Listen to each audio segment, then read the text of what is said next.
Öyle yarışan dostlar kıskasını size yaşlıklar.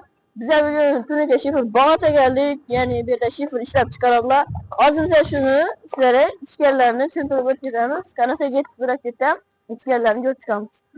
Bir de yine maşinimiz tuttu. Hazır şifrelerini yükler. Dastakelerini yapmanımız. Eğer bir de şifre alsanızlar dastakesi içinde dostlar. Dastakesi içinde yine bir metayı al. Zaten yan maşin. Ne böyle gençler bir de Kaya çekerek ki. Yine bir de material az yağmur yapmayına. Şifre yağmur dostlar. Yine müthiş güllü materyalımız, ak materyalımız yıpkasından, yine akı kalınlığından, yine şundan, bunda şıkalan siveti, bir de yine bir çok iyi nesinden bu materyal koyum onu görün nesile. Materyal ne kadar mı? Bazı kuyaşta toğlanadı bu da. Şu materyallarımızdan bu. Gel arasılar. Karanlık bir de çünkü İslam'a bu Afetlerin ünlü çevresinde çıkarıp veriledi. Falan anlayışı. Şimdi bir de şaşalarımız. Neden şaşalar? Şaşalar ki bir olan şaşalar dönem zakıset öğretli. Kim bize de bir de hazır değerli listler bulamadığı hazır yükler yüberledi. Kim bize de bir de dişli nelerimiz var? Yine rikelerimiz şimdi şundan sonra aktifse izlerim buladı. Üyeden var.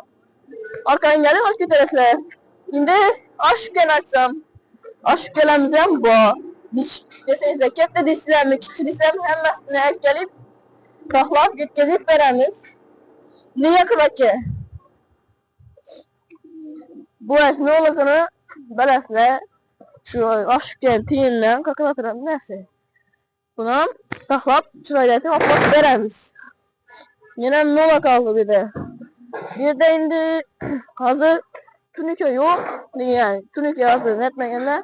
Peki Tunike'lerimizden bu. Tunike'lerimiz niçik, uzun, kiçik, tutmuş, uçmuş, niçik olsa hemmesinden çıkarıp veriledi. Çok ciddi bir hesap. Yetkazıp veriledi Tunike'lerimizden. Tunike'ni bilesizler, patalokta uğurlatır ondansa. Çok iyi olup duradı lekin benimce. Şunu atıyoruz, ne desem bu arada. Garajlar uğurladı ama köpünce. Şimdi gelme en az bir daha bir şifre çıkarttılar. Yine keslerinden bile sana kötü çıkmam dakika.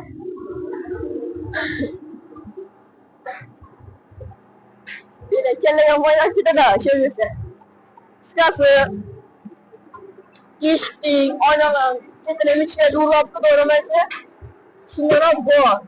Yasam çay yapıp veremezsin buna karanlığa. Hazır buldum ne yapış nesi çıkkanda bundan zorlar bak rast kese yapıp taklat verebilirdir o. Anamım yaklaştırı. Yine şu özde tayar atıp kras yerler severler. Dostlar, eseğinde birini istedim. Menzilini çünkü ötecekler. Menzili kıskası şurada adi nişan bu ama şuradan ağzına köprüden ötüp patlat ortaya hiçbir defen köçeden çek ayarasında da ağzına 100 metre yüksekliğine şifre zavam arkadan gelip hareket edip yeterli özlemimiz el aklı içinde. Mesela hemmeden altı küçük olan like basınlar, patlıca basınlar, kanalımın kurbaşını canlantıralı. Eğer şu kanalımız 100 patlıç yığmasa, daha az patlıçların arasından ağır adam derler, oyun yükleseniz şu arada sizlere inen beri tuvasa geçirdim. Benim Instagram kanalımız var.